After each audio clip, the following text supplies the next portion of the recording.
We have a large topic of conversation now, and it can be a little complex, but the ideas are very simple. What do we value as a society? And what we choose to value as a society defines us, and it can either be a positive definition or it can be a negative definition. So as you may know, I am originally from the great state of Nebraska. Not for everyone. The good life, it's not for everyone. Isn't that interesting? When I grew up, it was Nebraska, the good life. That was the PR slogan for the state. And now it's Nebraska, it's not for everyone, which I guess they think is like funny and charming and self-effacing. I think it's awful, and the people who invented it, the PR people, are not very nice because they're making fun of Nebraska. And Nebraskans are unaware that they're being made fun of. At least most of them are. So the University of Nebraska is known for its football team, not its academics. It's a Big Ten school, sure. Big Ten, what does that mean? Football. That's what it means. Now, I graduated from the University of Nebraska-Lincoln and never went to a football game. But to the people of Nebraska, to the regents of Nebraska, to the board of directors of Nebraska, to all the brass at Nebraska, Nebraska is a football school. It's run by the football team. The highest paid state employee at the University of Nebraska, Lincoln, is the football coach. Now, that right there tells you what Midwesterners value, and particularly what Nebraskans value. They value football. And it's dismaying because when I was at the university, I was an English major, a minor in theater, right? The humanities, the arts. That's on its way out. And we're going to discuss that as part of this conversation. So what you value tells people about you. And when I left Nebraska, went to Columbia University in the city of New York, that's the full name of the school, because there is a Columbia College, I guess, in Missouri. And when I tell people in Nebraska I went to Columbia, they said, "Oh, Missouri?" No, New York. What? And you tell people, "Oh, I went to Nebraska." "Oh, football school." Yeah, that's the reputation. That's what carries around with you. Not great English department, not a wonderful writing program, interesting theater, dance, singing, none of that. Football school. And we're not alone. There are other football schools around too.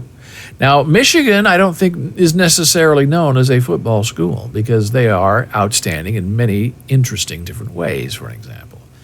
Same with Ohio State. Maybe it's a football school, maybe it's more than that.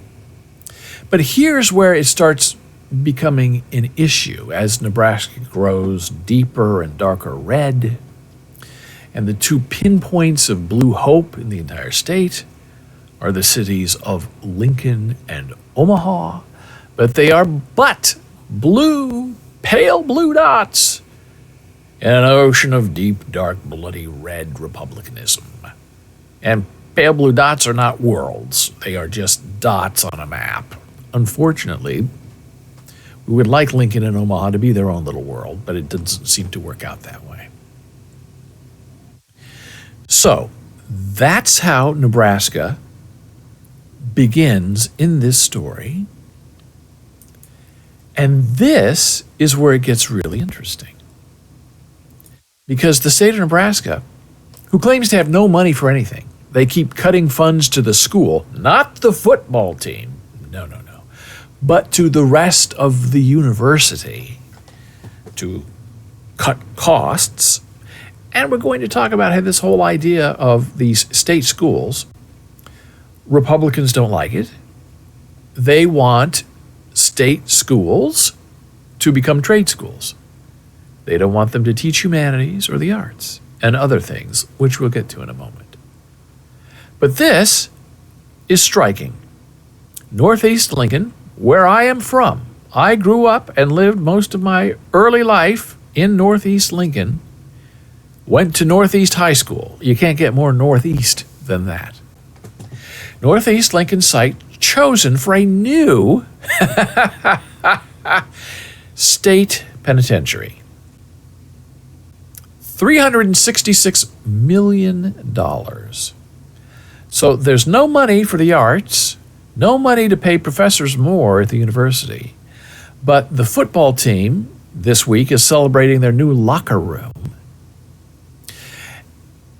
And the state has been able to find money to lock up even more people.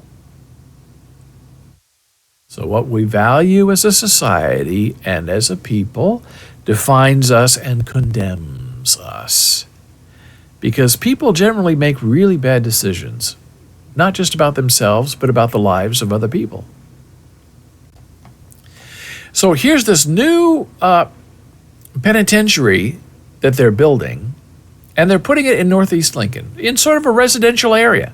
The old penitentiary is kind of downtown and out of the way, and I guess it's valuable land because it's downtown, so they want to move the new penitentiary into Northeast Lincoln, where all the criminals are.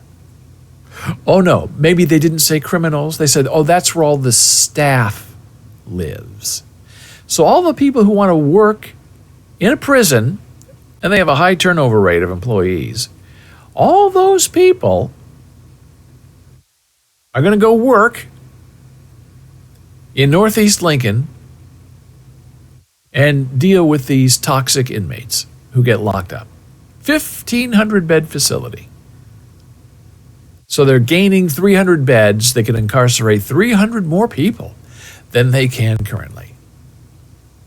Now, what homeowner in Northeast Lincoln would want to have the state penitentiary in their neighborhood? And you can see in this image. That's the location of the site, and all the images you're seeing that look like, little worms, those are houses. Those are neighborhoods. Look how close they are to the people.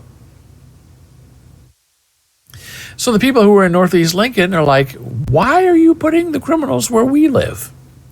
Why don't you keep them downtown on the outskirts of town? Why don't you go put them in a small town like Tecumseh, where I guess there's some kind of a correctional facility? And people who know about what happened in Tecumseh that was a big mistake. They built a big place in Tecumseh.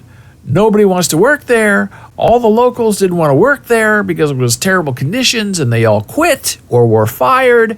And then they had to be hired back because they couldn't find anybody who wanted to drive to or live in Tecumseh, Nebraska. So I guess they think that people who live in Northeast Lincoln just can't wait to go work in the penitentiary. How they have the money for this, we don't know.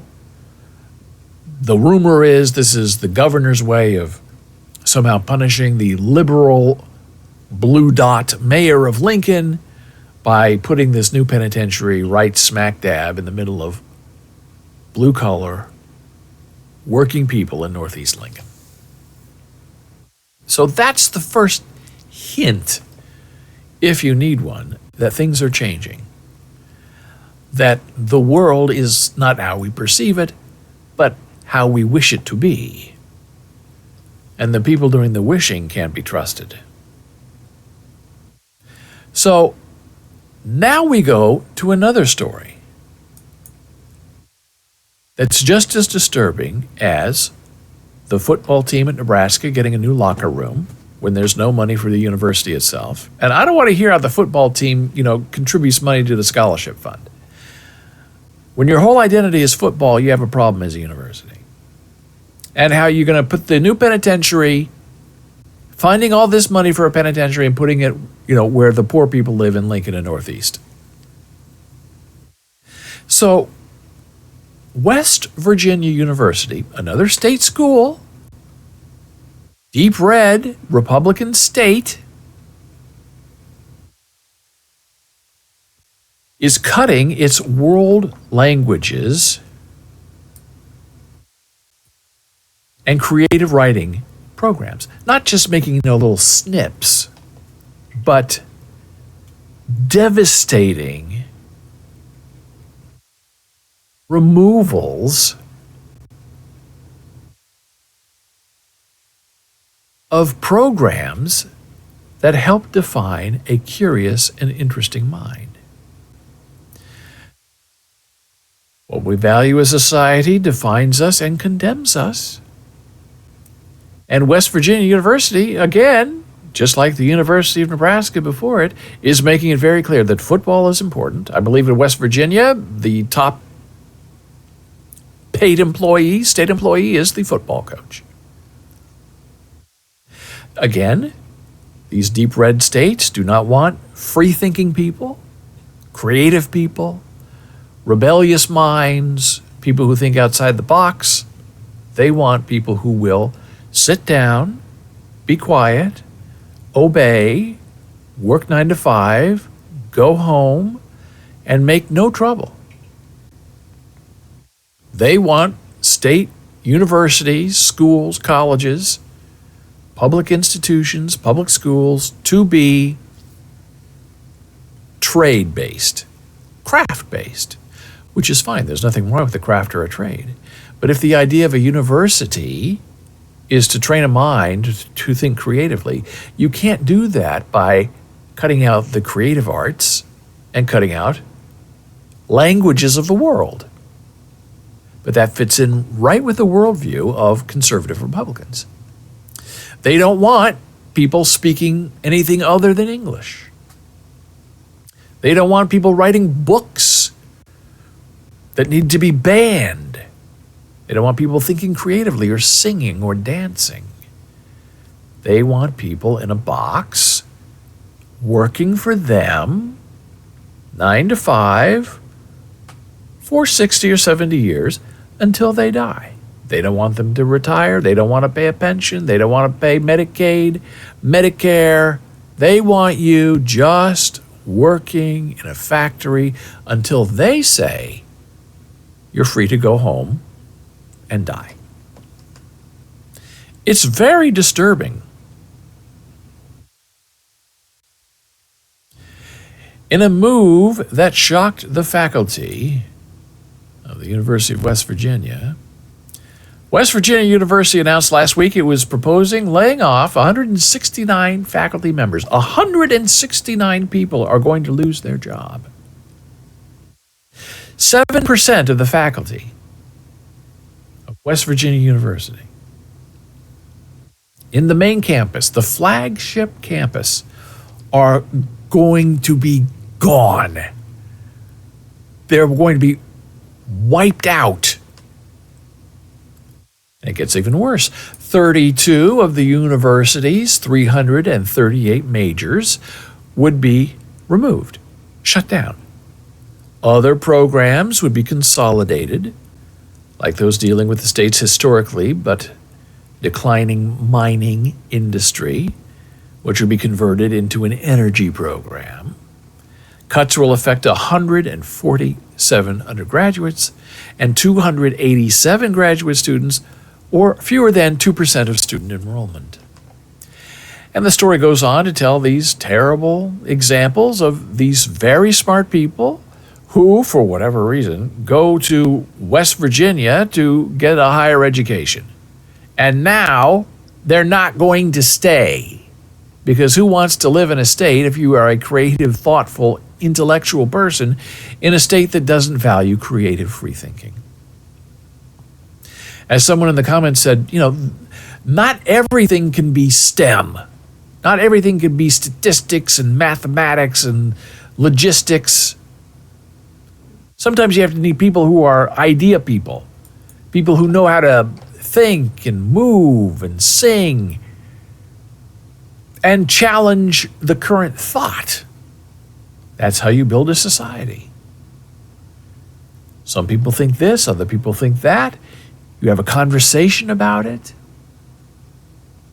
I've written about it many times. The passionate mind, the intellectual heart. You can hold two opposite ideas in your head at the same time and think about each of them.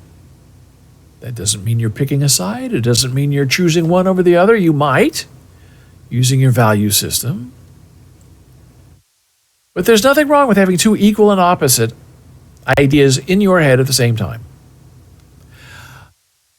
There are those who do not want you to think that way. They want to tell you how to think, how to behave, how to act, how to stand up, how to be straight, how not to bend. They want you rigid and condemning people who are not like you. And that is a massive problem when it comes to the education of a young mind. Now, what will happen in the private schools? You know, the public schools, the state schools, the land grant schools, you can kind of see the writing on the wall. They want to make them STEM, math, trade schools, crafting, none of the humanities, none of the arts, only science, but not that kind of science. Science where, you figure out how to, build things so those with the money can have bigger buildings. No Shakespeare, no sonnets, no art gallery, no painting, that is what they want for us and for our people. Because the arts, the humanities, makes us think about the world. We consider our place in the world. We wonder if what we have is enough, if we can be better, if we can find a new way of thinking that benefits people other than just us. And those in power don't want people thinking like that. They want to tell you exactly how to think. So we get presented with these problems. The football team is more important than the faculty. The highest paid person in the state is the football coach. The newest, grandest thing is not the new theater, but the football locker room. We don't want you speaking those icky foreign languages. We just want you speaking English. And if you don't speak it very well, if you're sort of illiterate, you can't really spell or cursive handwrite, that's okay. You don't have to do any of that, they think, because we just want you to be quiet and be part of the workforce and sit down and shut up. Children are made to be seen and not heard. And some of us escaped that. We don't want that thinking. We don't want the football coach to be the highest paid person in the state. So can the Ivy League sustain? Is all of that going to go to like the Ivy League, where you want to learn a foreign language, where you got to go to an Ivy League school? Or is the Ivy League going to say the same thing? Well, we cut Latin because it's a dead language, and you don't know. Everything's on the chopping block. Now, there are some schools, like Columbia University in the city of New York, where they have a plan of character building. You don't get to pick a lot of electives. They have a program of study at Columbia, and you take this class and this class and this class because we, the university, know more than you as the student. So this is your plan of study. You take it, you leave it. You either stay or you get out. We don't care. This is what we believe you need to know to be a proper human being in the world. That is an idea I support. Columbia motto, in your light, shall we see the light. And there are those among us in Nebraska and West Virginia who do not want you to have a light. They want you to remain dim and dark, deconsecrated, alone, whimpering in the cold, dark night, so you can go back to the line and continue working into your grave. So that's my take on what we value as society defines us and condemns us. Rarely celebrates us, unfortunately, right? It's a hard thing to try to find your space in life. And as I asked my students on almost the first day of every class, no matter what I'm teaching, I ask them, and I teach mainly the arts and humanities, I ask them, what kind of life do you want to have? And some of those students don't know how to answer that question. Some of those students have never thought about answering that question. A lot of my students come from homes where they are the first person in their family to go to school, to go to college. And I encourage them to think about answering that question. What kind of life do you want to have? Actively think about it. Act on it. And none of them want to be put in a box or work in a factory or be told what to do from 9 to 5 by people that they don't like and by people who do not respect them. And those are the minds that scare the conservative politicians who are trying to make all these state schools compliant, not relaxed, rigid forms of body and mind control. That's what it boils down to.